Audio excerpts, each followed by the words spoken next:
Rev it up and welcome to Cars Yeah, show number 1216. My first advice is always say yes. This is Cars Yeah, where you'll enjoy interviews with inspiring automotive enthusiasts. Mark Green is here to provide you with a fuel injection of automotive inspiration. So get in, sit down, buckle up, and get ready for a wild ride here on Cars Yeah.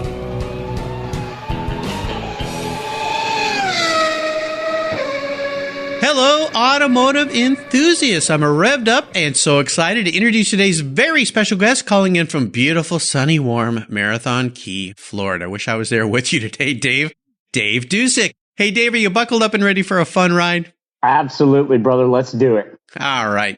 Dave Dusick is the founder and CEO of RaceTrack Engineering. He started his company as a solution to connect racers throughout the industry to the advanced technology systems that are revolutionizing the sport. His mission at RaceTrack Engineering is to invigorate the sport and the motorsport community. In 1978, Dave was diagnosed with a tumor in his right cheek that was said to be an incurable cancer. He was only 13 months old at the time. After numerous surgeries, chemotherapy, and radiation, Dave was declared clear of the cancer 2 years later. Wonderful. His illness, however, left him with a long-term physical challenge. Dave turned his adversity into his strength and created the Dave Dusick Foundation to help children and their families who are suffering from life-altering illness. So, Dave, I've told our listeners just a little tiny bit about your story and your life. Would you take a moment and share a little more about your career and your passion for automobiles? Oh, man, Mark, I tell you, just to listen to you tell that story about my life gives me cold chills because that's the way I view it, man. I don't know. I'm 40. I'll be 42 years old here in a couple months. And I just feel like I'm living a dream life, man. I grew up racing quarter midgets right after we realized I was going to get to live my life. I was quickly in a go-kart. And then next thing you know, I'm at the Indy Motor Speedway as an intern. And now I have a company that we did a little over 500 days at a racetrack last year. And so I spend, for the last 10 years, I've spent more than one out of every 2 days at a racetrack. And for a guy that grew up loving car racing, that was it's really a remarkable life. So man, I'm just like everybody else, just trying to get through the world the best I can and live life. Well, definitely you're living life. You've discovered the secret sauce to life. That's what Cars Yeah is all about, is people who wrap their passion for what they love into what they do. And boy, you've certainly figured it out. Well, as we continue on your journey, though, I always like to start by asking my guests for a success quote or a mantra. This is some kind of saying that's been instrumental in forming your life and your success. It's a really nice way to get the inspirational tires smoking in your case, since you love to go fast. So, Dave, take the wheel. Man, I tell you what, I thought about this question a lot. I think it breaks down to two answers. The first one is I was on a show a couple of years ago and somebody said, "Man, Dave, you're involved in all these things. How'd you get involved in all these things?"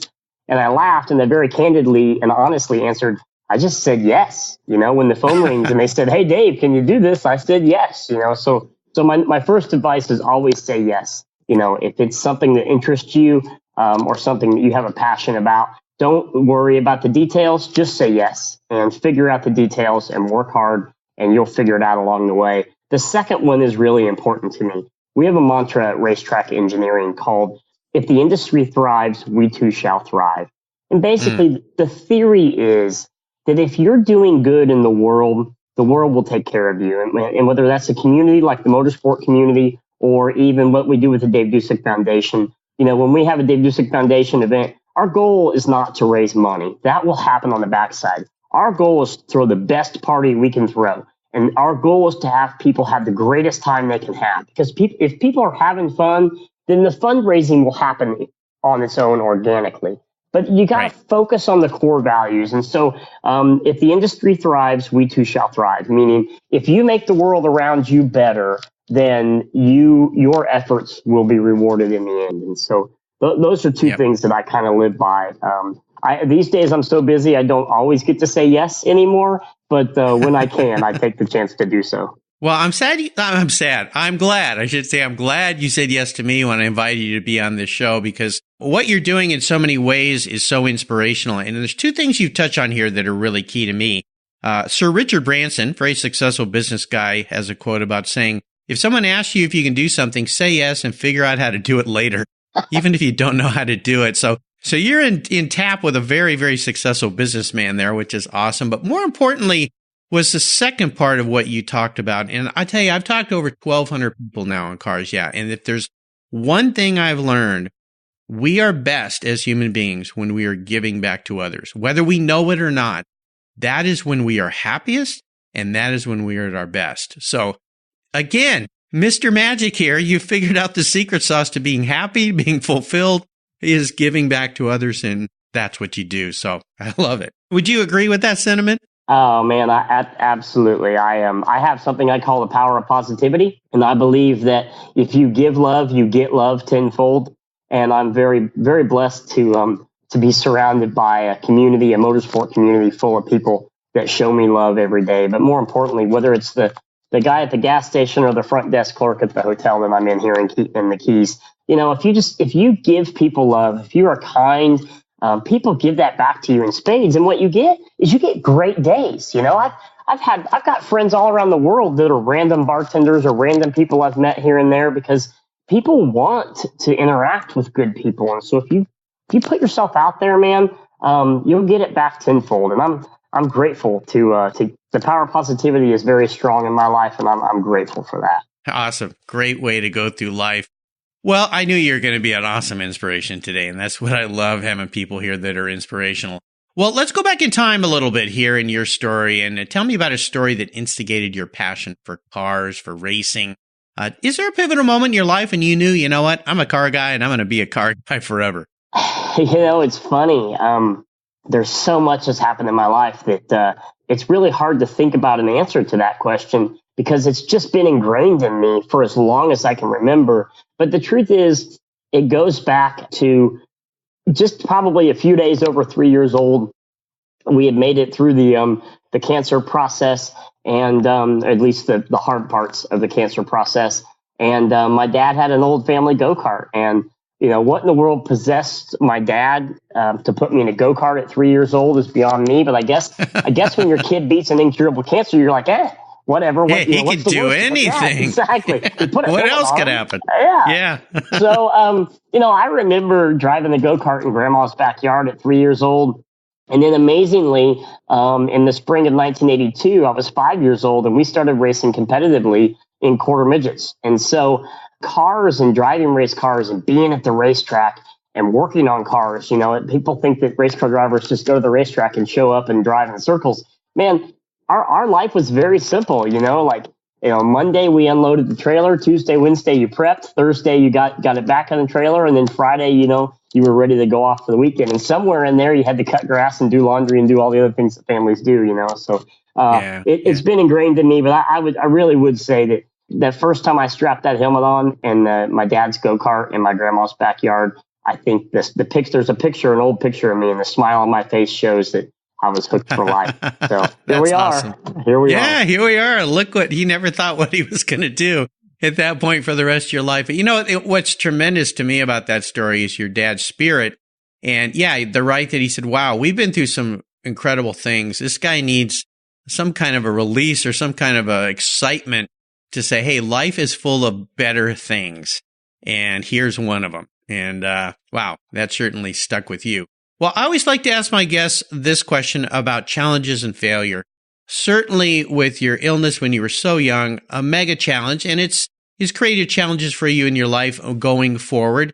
But I'd love for you to walk through something that you'd like to share that's a big challenge or a failure, something that was a wonderful learning lesson or that has helped you move forward in your life. And tell us how that experience helped you gain even more momentum as you move forward in your life, career, and your business.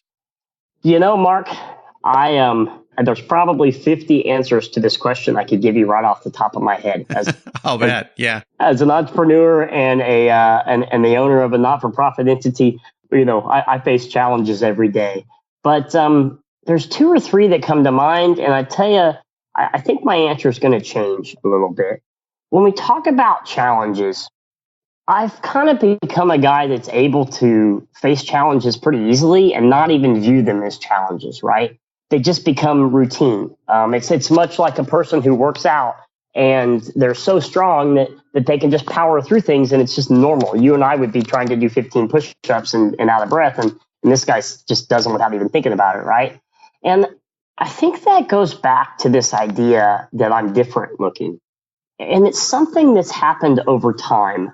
We haven't really talked about it much, but the cancer was in my right cheekbone, and my head was like the size of a softball, at 13 months, and they're doing chemotherapy and radiation and all these things, basically doing anything they can to get rid of the cancer. Long story short, they killed the cancer and everything near it.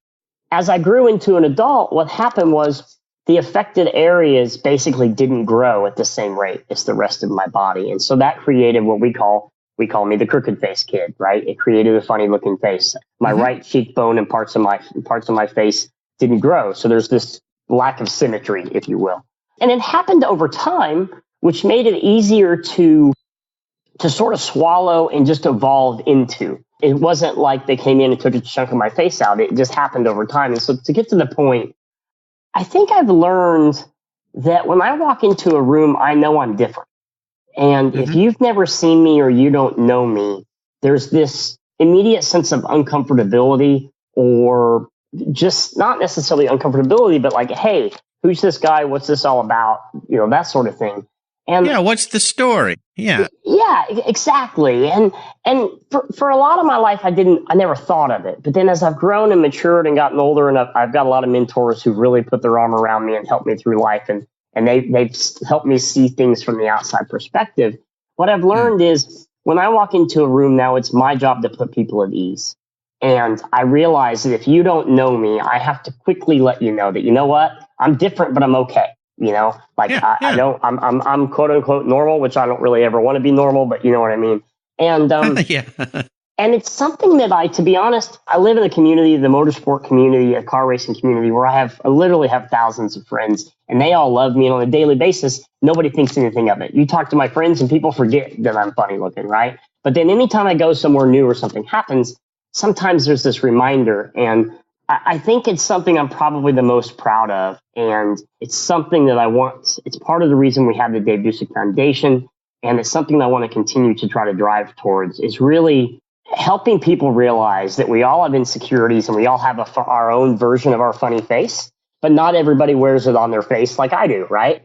Yeah. I like that. Yeah, right? And so the point is that we all have insecurities, but we're able to hide them. And when you hide your insecurities, they become this, no pun intended, this cancer that lives inside of you, right? And I'm fortunate because I can't hide my insecurities. When I walk into a room, it's obvious that I'm different.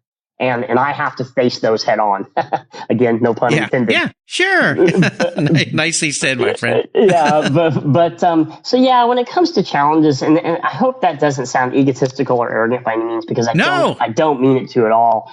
I had this other answer all planned out for you, but the more I thought about it, the more I realized that all the other challenges I face in my life really are secondary to the fact that every morning I wake up and go somewhere.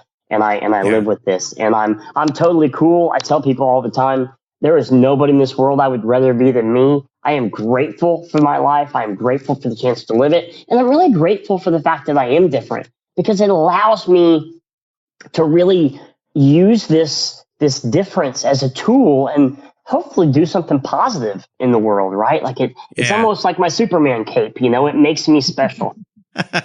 It does, Dave, and I'm just here with a super big grin on my face for a variety of reasons. One is Chris Pantini, a mutual friend, connected us and said, hey, you got to have Dave on the show. And I looked you up, and at first I went, wow, this guy looks really different. What's the story behind this guy? I mean, that's the first thing that inspired me, was like, okay, what's going on here? What's happened?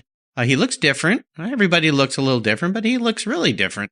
And as I read more and learned more, and now that I get to talk to you, Superman cape is a wonderful way to define that.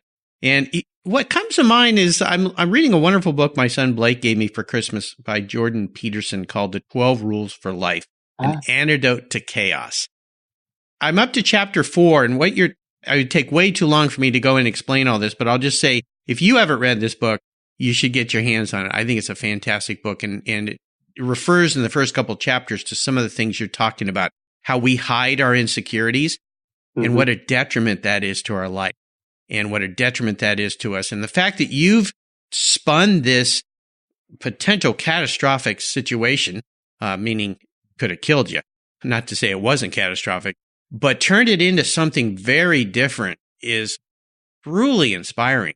And I would imagine you get to get up and talk in front of a lot of groups and help people, and especially kids when they're going through awkward times in their lives. And if they look anything different, it's a brutal time for them, especially those like junior high years. It's like, oh my gosh.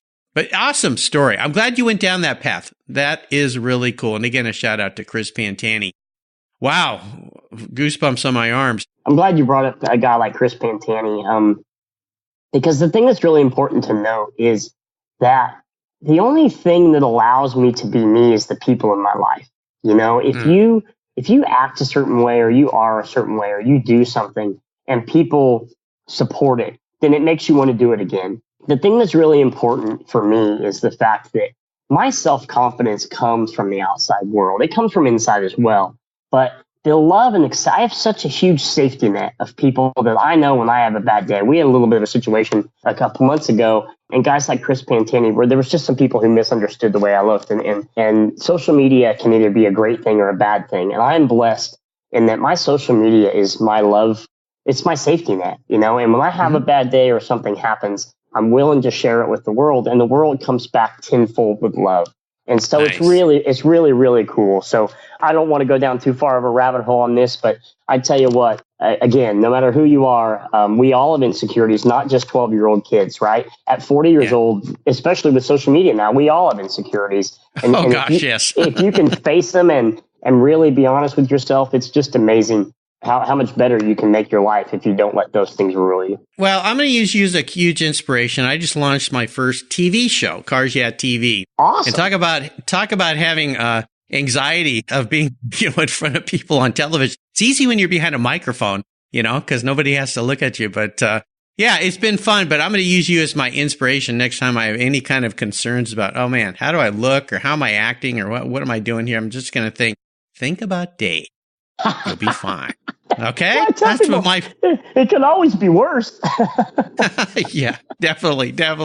Well, let's have a little bit of fun like we're not having fun now. I'd love to hear about your first really special car, vehicle, race car, whatever it is, that first time you got into something and went, man, this is pretty cool. Oh, man. It's funny. I thought about this. We talk about cars, and the guests you've had on this show and, the favorite vehicles, I can only imagine some of the amazing cars you've heard about your first special car. And it's funny because when I think I'm a little bit of a unique case because I grew up driving race cars, right? So the go-kart that is still in my dad's garage, that my niece, my 8-year-old niece is getting ready to drive, and she'll be the third generation. Like, that's really special. And the first quarter midget that my dad built for me in 1982, that's really special. But I'll be honest, the thing that stands out to me is a 2004 Chevy Avalanche. Okay. I know, right? And you're like, Chevy Avalanche? Like, really? Oh, wow. Like, with the plastic sides? Like, that thing's ugly as sin, But it goes back to understanding your place in your life and how vehicles can have a special moment, right? Wow. A lot of guys, their favorite car is their high school car because that's where they met the love of their life, or their car they had in college because they went on spring break and there was 7 of them that piled into the back of it, to get to Florida or whatever. For me, the Avalanche came in a critical point in my life. I had moved back to Indiana. I had started RaceTrack Engineering. I didn't have any money. I didn't have any sense. I didn't have any knowledge of what I was actually doing, but I had a dream. I had a dream to take all the things I learned at Indianapolis and give that to the rest of the motorsport industry, take that knowledge and filter it around the industry. But as a 20, I don't know, I was 26, 27, 28, late 20s kid. I didn't necessarily know how to go about that. But long story short, me and this Chevy Avalanche, man, I embarked out on the world, on the country, and I said, I'm going to go to as many racetracks as I can go to. I'm going to go to as many races as I can go to. I just want to soak up as much knowledge, as much information, meet as many people as I can. Well, when you're starting a business, you don't have any money. And so staying in hotels and traveling the world is expensive. I took this Chevy Avalanche, and if you remember, they had the bed in the back, and it had a cover on it, and it sealed itself off. So if you folded the back seat down, you could go from the front of the truck all the way into the bed, completely sealed, like a giant trunk almost, if you will, right? Okay, yeah. So like so many of us have done in the past, I essentially lived out of my Avalanche. I built a bed in the back, and I would sleep in it with my head in kind of the cab portion, and then my lower body kind of in what was the bed of the truck, if you will. And then I had a little storage area in the back, and it's ironic I'm down here in Florida in January because that seems to be a theme. But, I came to Florida and lived in my truck for 6 weeks in January, February, and March because in January, February, and March, the only place to find racing is in Florida. So, cool. So yeah, it's Chevy Avalanche. It's a unique story. It's a red Chevy Avalanche, and they've stopped making them. And I'll be honest, I'm thinking about buying another one. And now, luckily I'm not eating. I'm making just enough money to not have to eat peanut butter and ramen noodles. But there you go. But I'll tell you, the idea of buying an Avalanche and living out of the back of that truck, I would do it again in a heartbeat, man. Because just like the guy who met his girlfriend in high school or the college memories. When I think about where we are with our RaceTrack Engineering business, and I think back to those days with that Avalanche, and again, I'll make a short story long, but I actually was driving from a race overnight, middle of the night, from Georgia to Tampa, Florida, and that Avalanche started running bad, and I pulled into a truck stop, and I slept for the night. I got up in the morning, and I took off to go to the racetrack. And I was broke, man. I didn't have anything, but we were going to race 30 nights in a row at this racetrack in Tampa, and I was going to make some money, some real money for the first time in my life. And the truck blew up an hour and a half, like 100 miles outside the racetrack. And I'm like, sitting on the side of the road, and I'm like, you're kidding me. Like, I literally have $80 to my name. I got a broken down racetrack or a truck on the side of the road, and I got to get to the racetrack so I can make real money, And that story is a whole nother story that doesn't need to be told. But, those memories, when I think of the success we have now, those memories make me proud because it wasn't easy, and we persevered and we stuck through it. But that Chevy Avalanche, in the end, and this is again, most people would never tell this story publicly on the radio, but in the end, the Chevy Avalanche was actually repossessed through a bad period of time when I run out of money in March, and I guess it was a couple of years later, but. That old Avalanche, man, she and I have been through the world. And unfortunately, I think you need another one. Yeah. I know. We split up. We had to split up, but we made it. We're clean and green now. But if it weren't for that Avalanche, man, I would have never made it to where we are today. So, nope, it's not a 69 Camaro. I'm sorry to disappoint. It's a 2004 Avalanche. The story's much better, and it just proves where there's a will, there's a way. Is there a vehicle remorse story? I should say seller's remorse story in your life? Car you wish you had back? Is it that one? Yeah, it's funny you say that. I guess I skipped ahead by talking about the repo man. But yeah, man, I'll never forget it. I was little things you learn as a business owner. I was 6 weeks behind on a payment, and because I didn't have a lot of money in my bank account, I guess they figured I was a risk. And sure enough, I'll never forget it. I'm laying on the couch watching. It was the weekend of the Final Four basketball game, and I'm laying on the couch watching the Final Four. And my neighbor comes running through the door, screaming, "Get your keys! Get your keys!" And I'm like, "What are you talking about, dude?" And he's like, "The repo man." And apparently he had seen this before. I would have never known, but apparently he had driven up and down the street, like scoping out my truck, And I'll never forget it. It ended up being one of the best days of my life because. Even though my truck was being repossessed, and that was the signaling of the fact that I had, quote unquote, failed at that moment in time, the love of my neighbor, his passion, he was trying to protect me because he knew if I could get my truck and drive it, they can't chase me down, But then even the repo guy was totally cool. I'm like, "Hey man, it's literally full." Cause I told you I lived out of the darn thing. At this point I had a house, so I was in my house, but it was full of stuff. I mean, it had coolers. It had all sorts of stuff in it, Probably still had cold beer in it. And I'm like, "Hey, man," I'm like, "Can I get my stuff out?" And the repo guy's like, "Totally." He's like, "Dude, if you don't get it out, I got to inventory it when I get back." He's like, so he waited 45 minutes for me to clean this thing out completely. And then finally he took it. He got halfway down the street, and I realized I still have my Indianapolis 500 parking sticker in the window. So I chased him down. And I just being sentimental, right? I chased him down like, "Oh, please let me get the sticker out." And he's like, "Sure thing, man. No problem at all." So it was looking back again, most people don't think that the repossession of a vehicle is a funny story, but I look at it as a life experience. But that I definitely, my CFO is not going to like you because I'm going to go buy me an Avalanche now. You opened up that part of my heart. That's okay. You just tell him to call me. I'll tell him everything's fine. Don't worry, dude. It's I appreciate it.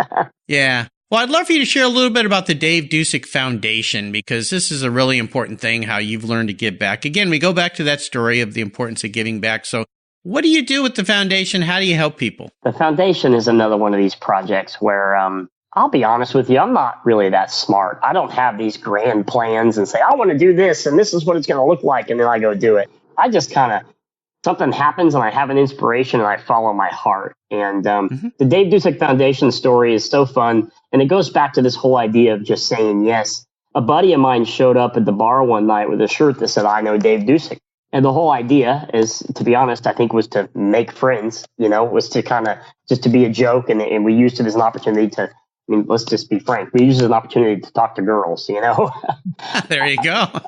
We were young and dumb, whatever. So long story short, the days of social media, pictures of this shirt go up on the internet and people go nuts. They're like, oh, I got to get me an I Know Dave Dusick t-shirt. And I'm like, are you kidding me right now? Like, who in the world wants a t-shirt with my name on it? Like, this is crazy. But then believe it or not, there was enough of a response. We decided, okay, we're going to make these crazy t-shirts. And, but we realized at the time that I'm not going to profit from a t-shirt with my name on it. Although this was about the time I needed the money. So if I were smarter, sure, I would have.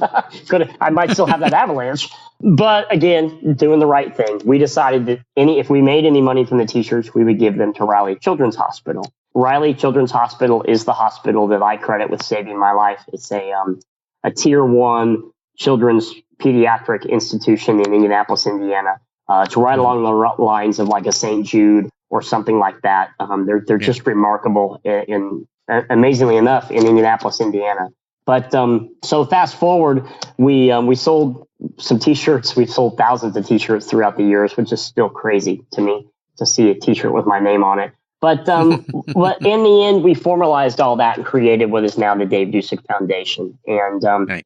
the goal of the foundation is ultimately we want to help families who are in the position now that my family was in 40 years ago. My mom was 24 years old going through nursing school. My dad is 25 years old and he is working as a mechanical designer, trying to support his newlywed wife and his new baby. And, oh, by the way, I spent the better part of every day of 2.5 years at Riley Children's Hospital. Like, it's an amazing thing to think about two people in their mid-20s raising a baby that's dying, And, oh, by the way, they still got to go to work and pay their bills, Right. And the new hospital bills. Yeah. Yeah. The medical bills. Yeah. And my mom says that dealing with the insurance companies back then, it's a little better now because of the insurance or because of the internet. But it's still, she said, it's a full-time job just to argue with the insurance companies about what's happening and whatnot. And I'm not being negative about, if without insurance, we would never made it, right? But the administration of it is very hard. And so long story short, it's really about the families and it's about figuring out how to help the families. And so currently, we give all the money directly to Riley Hospital. But my grand vision is hopefully within the next few years, we can get some legs under this thing. It's grown exponentially in the last several years, and I think it's going to continue to do so, much to the efforts of people like Cooper Tires and Chris Pantani and all the people that support our charity events. But yeah, the foundation is something I'm probably the most proud of. But just like everything else, Pantani and I joked that we should call it the Friends of Dave Dusick Foundation, because the truth is, all my friends and all the people in my life are the ones that support the foundation. We like to say I'm just a pretty face, so there you go. Nice. Yeah. How can people listening learn about it? Is there a website for it? Oh, that's a novel concept. I'm not very good at marketing, am I?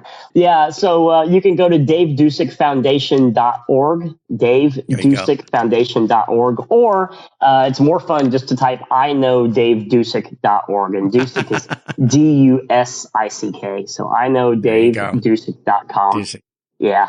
Cool. Yeah. Cool. Well, I'll make sure I put a link to that on Dave's show notes page on the Cars Yeah website. Go check out what he's up to. Of course, we'll have links to his business there as well. He's got a Facebook page, all the fun stuff. Dave, up next is the last lap. But before we put the pedal to the metal, let's say thank you to today's Cars Yeah sponsor.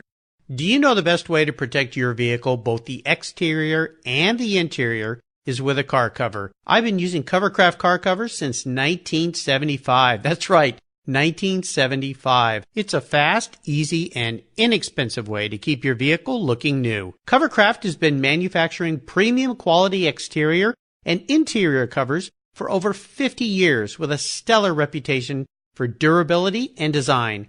They're the world's largest manufacturer of custom patterned vehicle covers that are crafted to fit over 80,000 patterns and growing. They are the only cover I'll put on my vehicles. You can choose from a wide variety of fabrics, styles, colors, and more. From full cover designs for factory to custom-made vehicles, plus convertible top covers, trucks, truck cab coolers, motorcycles, scooters, ATVs, trailers, campers, personal watercraft, and a wide variety of custom features. Covercraft is the right choice. Learn more today at covercraft.com and tell them Mark sent you. That's covercraft.com. Are you looking for a way to get your products or services into the ears of thousands of automotive enthusiasts around the globe? I can help. This is Mark Green here at Cars Yeah, and I'd be honored to be an influencer and ambassador for your brand in a unique and personal way. 5 days a week, thousands of subscribers and listeners enjoy the Cars Yeah podcast and website. Contact me today and I'll show you how at mark@carsyeah.com or connect with me through the Cars Yeah website at carsyeah.com. Hey, Mark Green here from the Cars Yeah podcast. Did you know you can now see me on the Cars Yeah TV show? That's right, Cars Yeah is now on MAV TV. I visit some of the past Cars Yeah guests and take you along for the ride. Go to mavtv.com to learn more where you can enjoy Cars Yeah TV. MAV TV is also available on DirecTV, Fubo TV, Fios by Verizon, or you can stream it through mavtv.com online. And they said I only had a face for podcasting. Okay, Dave, we are back. We're going to get into the last lap in a second, but first I have a very introspective question for you. If you woke up tomorrow, manifested into a vehicle, a car, a race car, what would you be and why? Ooh. I'll be honest. I've spent a lot of time thinking about this question. I'm like, man, there's some really cool cars out there, I currently drive a Camaro, and I love my Camaro. It's old school American muscle, Yeah. But I asked some friends this question recently at a racetrack. I'm like, okay, guys, if you were to describe me as a car, what would I be? And one of my buddies said a rat rod. And I'm like, a rat rod? He's like, yeah.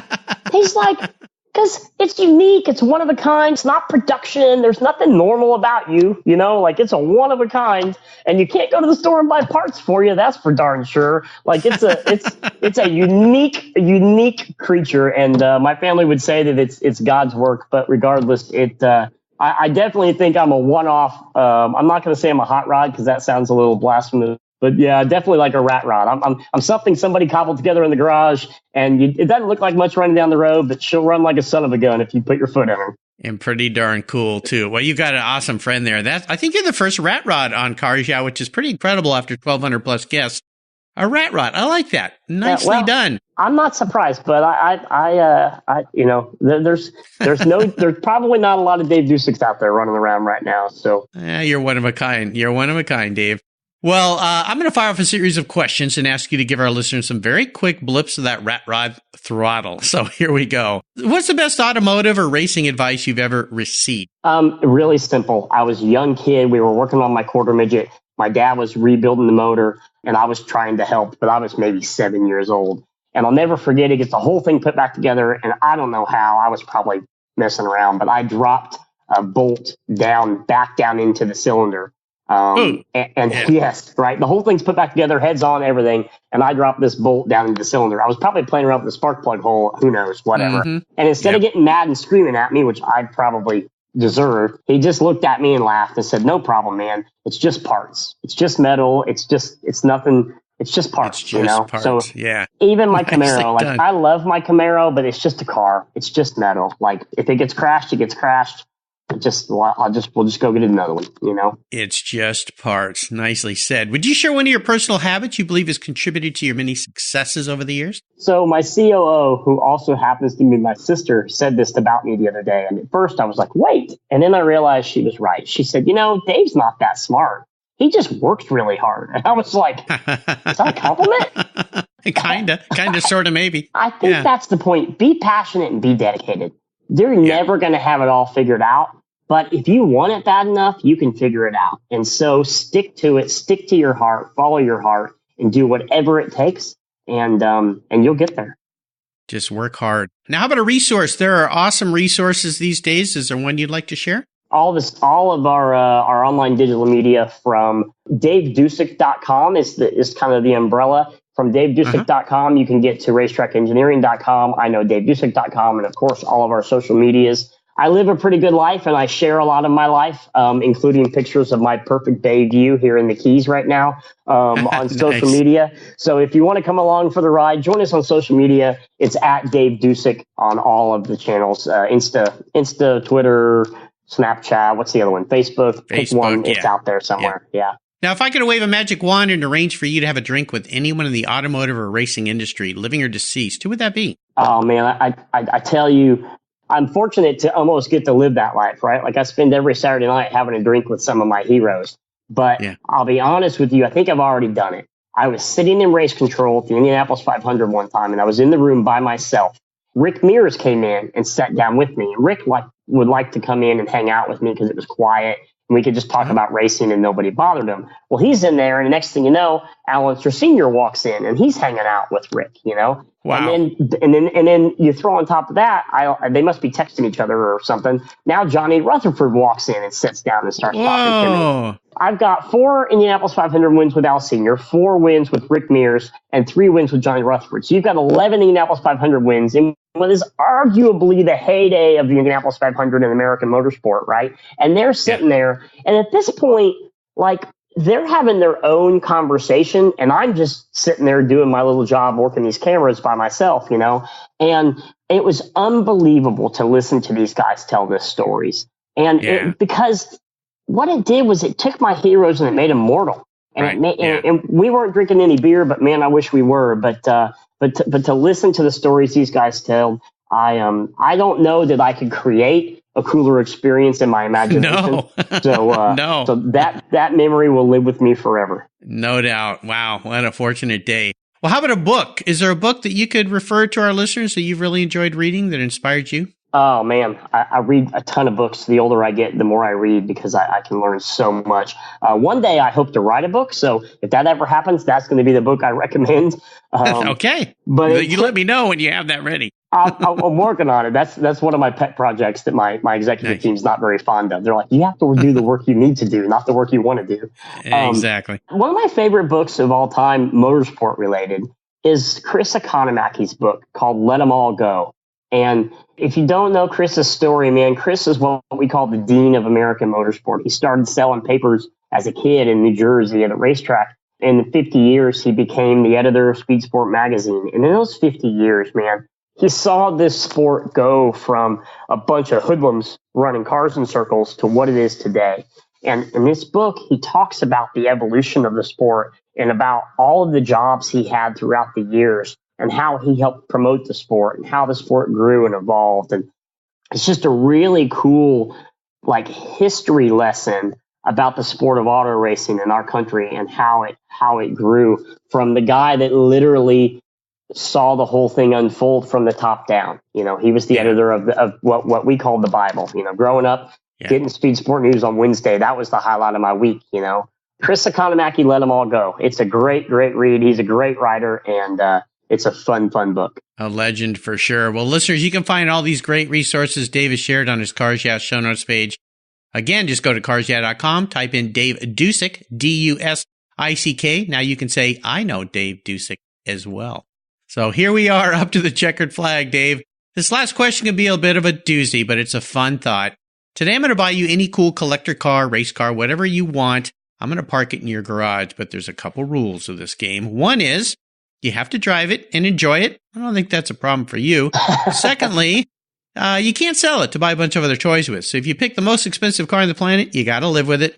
And it's the only cool collector car, vintage race car, whatever you choose that you can have. So choose wisely. Oh, man.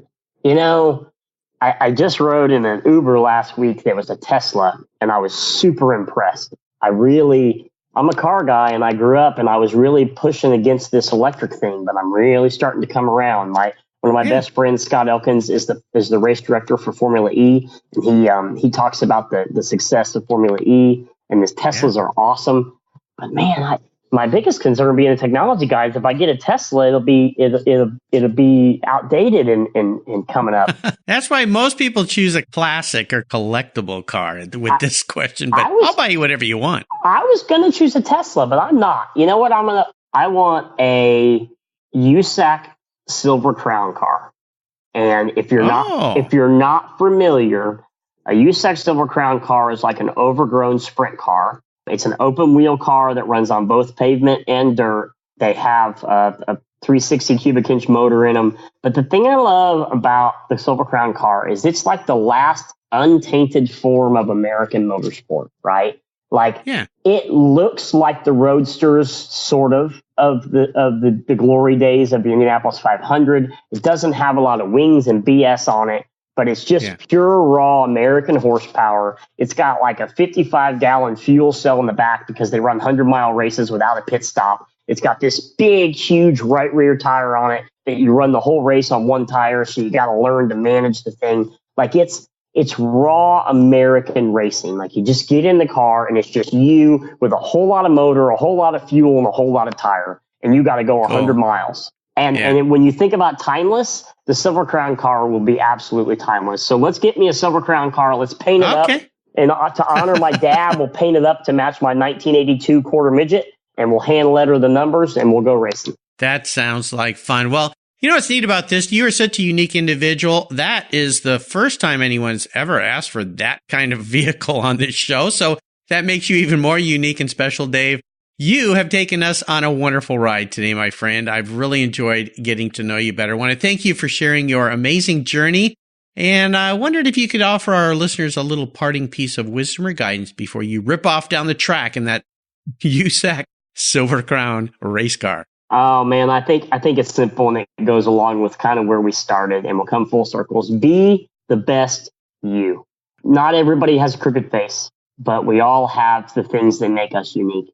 And the truth is, we're all very, very, very unique. If we embrace the things that make us unique, instead of trying to be like everybody else, then the world gets a lot easier because you blaze your own trail. You don't have to follow in anybody's footsteps, and you can do what you want when you want because you want, and you can be happy doing it. So awesome. Be the best you. Nicely said, my friend. And what's the best way, again, for listeners to follow along in your world? Man, the easiest, just go to davedusick.com. That's always going to have the latest and greatest, whatever project or pet project we're working on. And then, of course, all the social media channels at Dave Dusick, DAVEDUSICK. There you go. And again, listeners, you can find these links on Dave's show notes page on the Cars Yeah website. Dave, have fun down there in the Keys. Wish I was with you. It's actually a little sunny here, but a little cold in the Pacific Northwest. But the rain is coming back this week, so I'm a little jealous. Thanks for being so generous with your time, your expertise, and for sharing your experiences with the Cars Yeah audience. Until you and I talk again, my friend, I'll see you down the road. Hey, Mark, thank you, brother. I'm so grateful to have this conversation. Like I said, the people in my life make my life great. And anytime we can talk about cars, talk about racing, talk about raising money for the Raleigh Children's Hospital, I'm always game to do it. So thank you so much. I make this offer to everybody. Next time you're in Indianapolis, look me up. I'll be glad to give you a tour of the Indy 500 and show you around, and let's have some fun. There you go. You take care of your cars, but who takes care of your investments? Tune-ups aren't just for engines. Updating your financial plan is important too. Your GPS may take you from A to B, but it won't help you on the road to financial freedom. For that, you need a good co-pilot and a very trusted advisor. Chris Kimball, CFP, is just the man for the job. He'll guide you down that road without driving you crazy. For over 25 years, Chris has helped people just like you and me with their financial planning and investments. With a master's degree in financial services, he is eminently qualified, and he's a car guy too. Learn more at chrisvkimball.com or call 866-ON-A-PLAN. Securities through Money Concepts Capital Corp. Member FINRA SIPC. CK Financial Services is not affiliated with Money Concepts Capital Corp. Thank you so much for joining us on today's ride here at Cars Yeah. Drive on over to carsyeah.com to find show notes and inspiring automotive fun. Download your free copy of Filler Up, a fun book filled with gorgeous photographs of fuel filler fun, including quotes from more inspiring automotive enthusiasts. Download your copy today, and we'll see you next time on Cars Yeah!